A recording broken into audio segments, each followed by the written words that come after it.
Friends, आज हम बात करने जा रहे हैं मुकेश अंबानी की एक ऐसी कंपनी के बारे में जिसका प्राइस 20 रुपए के आसपास ट्रेड कर रहा है। और इसमें मुकेश अंबानी की जो रिलायंस इंडस्ट्री कंपनी है उनकी इसमें हिस्सेदारी 40% के ऊपर है और जेएम फाइनेंस की हिस्सेदारी 35% के आसपास है। और अगर दोनों को मिला लिया जाए, रिलायंस इंडस्ट्री और जेएम फाइनेंस की, तो इसमें प्रमोटर्स की होल्डिंग टोटल मिला के 75% हो जाती है। तो फ्रेंड्स, अगर आप लोग समझ गए होंगे कि हम किस कंपनी की चर्चा कर रहे हैं, तो आप कमेंट में उस कंपनी का नाम मेंशन अवश्य करें। कंपनी का नाम बताने से पहले इस स्टॉक के रिगार्डिंग जो न्यूज निकल के आई है उसकी चर्चा हम कर लेना चाहेंगे। उसके बाद हम आपको कंपनी का नाम डिस्क्लोज कर देंगे। तब तक आप मुझे कमेंट में बताएं कि हम किस स्टॉक की चर्चा इसमें करेंगे। और दोस्तों, मुकेश अंबानी की ये 20 रुपए की कंपनी आने वाले समय में आपको एक मल्टी बैगर रिटर्न डिलीवर करने का दम रखता है। और अभी कुछ दिनों से इस स्टॉक का प्राइस अपर की तरफ मूव कर रही है, तो इसके क्या रीजन है इसको भी हम इसमें फाइंड आउट करके आपके सामने प्रेजेंट करेंगे। मुकेश अंबानी की कंपनी रिलायंस इंडस्ट्री के तरफ से जो अनाउंसमेंट किया गया है उसकी चर्चा हम कर लेते हैं। तो फ्रेंड्स, मुकेश अंबानी की स्वामित्व वाली जो कंपनी रिलायंस इंडस्ट्री है, उन्होंने कहा है कि वो अपने सब्सिडरी कंपनी में 14,200 करोड़ का इन्वेस्टमेंट करने जा रहे हैं, जिसमें केवल आलोक इंडस्ट्री में 7,000 करोड़ इन्वेस्टमेंट मुकेश अंबानी की कंपनी रिलायंस इंडस्ट्री करने जा रही है। और उस 20 रुपए वाली कंपनी का नाम है, जो रिलायंस इंडस्ट्री की सब्सिडरी कंपनी है, वो है आलोक इंडस्ट्रीज, जो इस समय आपके स्क्रीन पे प्रेजेंट हो रहे हैं। और इसे कुछ दिन पहले ही रिलायंस इंडस्ट्री और जेएम फाइनेंस मिलके अक्वायर किए हैं। 14,200 करोड़ में से 7,000 करोड़ आलोक इंडस्ट्री में इन्वेस्टमेंट ये करेंगे।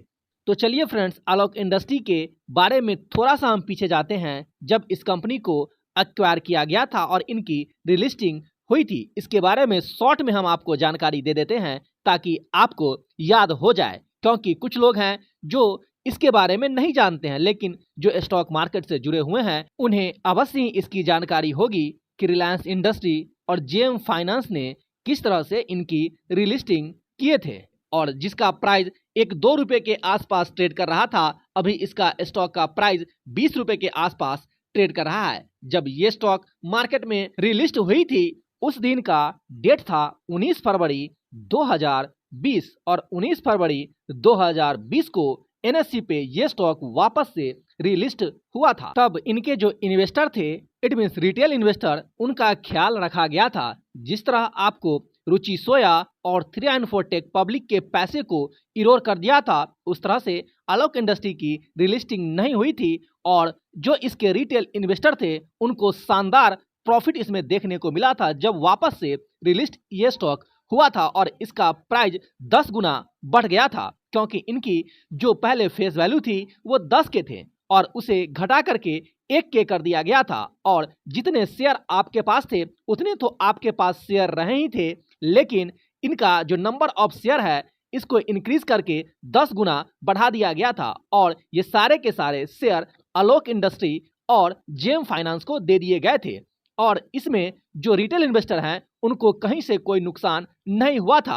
लेकिन अगर आप अंदर में जाएंगे, इनडायरेक्ट वे में देखेंगे, तो यहाँ आपको थोड़ा सा लॉस देखने को अवश्य मिलेगा कि आपके स्टॉक का जो फेस वैल्यू था 10 था, उसे घटा के 1 कर दिया गया और आपके नंबर ऑफ शेयर इंक्रीज नहीं हुए, लेकिन आपके पैसे को इरोड नहीं किया गया और आपका पैसा 10 गुना इंक्रीज कर गया था। और आप चाहते तो इस स्टॉक को सेल करके निकल भी सकते थे, लेकिन रुचि सोया और 3i/4टेक में ऐसा नहीं था। 3i/4टेक में अगर आपके पास 1,000 शेयर थे तो आपको उसके बदले रिलिस्ट जब हुई थी कंपनी तो 100 शेयर दिए गए थे। और उसी तरह रुचि सोया का भी हुआ था कि अगर आपके पास 100 शेयर थे तो आपको उसके बदले केवल 1 शेयर दिए गए थे। तो स्टॉक का प्राइस जब 100 गुना बढ़ता तभी आपको प्रॉफिट देखने को रुचि सोया में मिलता। वही अगर 3i/4टेक की बात करेंगे तो 3i/4टेक में जब स्टॉक का प्राइस 10 गुना बढ़ेगा तो ही आपको प्रॉफिट देखने को मिलेगा, लेकिन आलोक इंडस्ट्री में ऐसा नहीं था। आलोक इंडस्ट्री में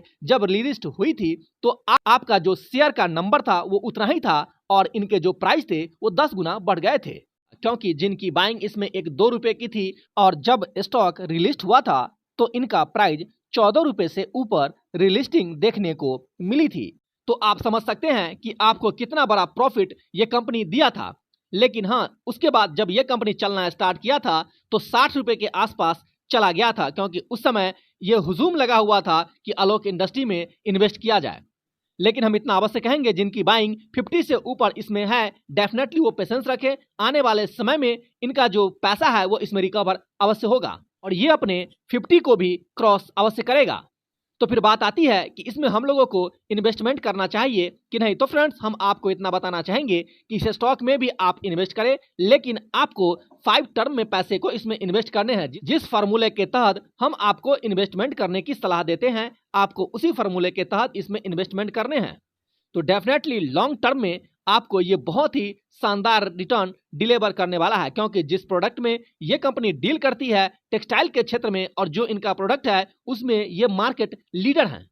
और समझिए कि यहाँ पे इनका प्राइस ₹20 के आसपास ट्रेड कर रहा है और इनका मार्केट कैप 9,000 से ऊपर है। इट मीन्स 9,881 करोड़ का इनका मार्केट कैप है और इनका मार्केट कैप जितना है उसी के आसपास रिलायंस इंडस्ट्री इसमें पैसे को वापस से इन्वेस्टमेंट करने जा रहे हैं और 7,000 करोड़ का ये इन्वेस्टमेंट सिर्फ और सिर्फ आलोक इंडस्ट्री में करेंगे। तो आप समझ सकते हैं कि मुकेश अंबानी की जितनी भी कंपनी है उसमें रिलायंस इंडस्ट्री टॉप पे रहती है और रिलायंस इंडस्ट्री मुकेश अंबानी की जितनी कंपनी है, मुकेश अंबानी ग्रुप की जितनी भी कंपनी है, उसके बैकबोन है। और इनका इन्वेस्टमेंट अगर 7,000 करोड़ इस कंपनी में हो रहा है तो कहीं ना कहीं आलोक इंडस्ट्री के बारे में रिलायंस इंडस्ट्री कुछ बड़ा सोच रखे हुआ है।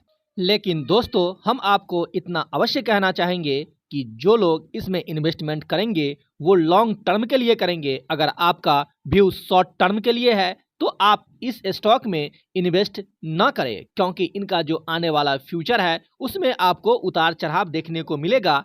एट लास्ट इसमें आपको जो रिकवरी है 50 का वो देखने को अवश्य मिलेगा, लेकिन उसमें आपको समय देने होंगे। अगर शॉर्ट टर्म इन्वेस्टर आप हैं तो आप इस स्टॉक को अवॉइड कर सकते हैं।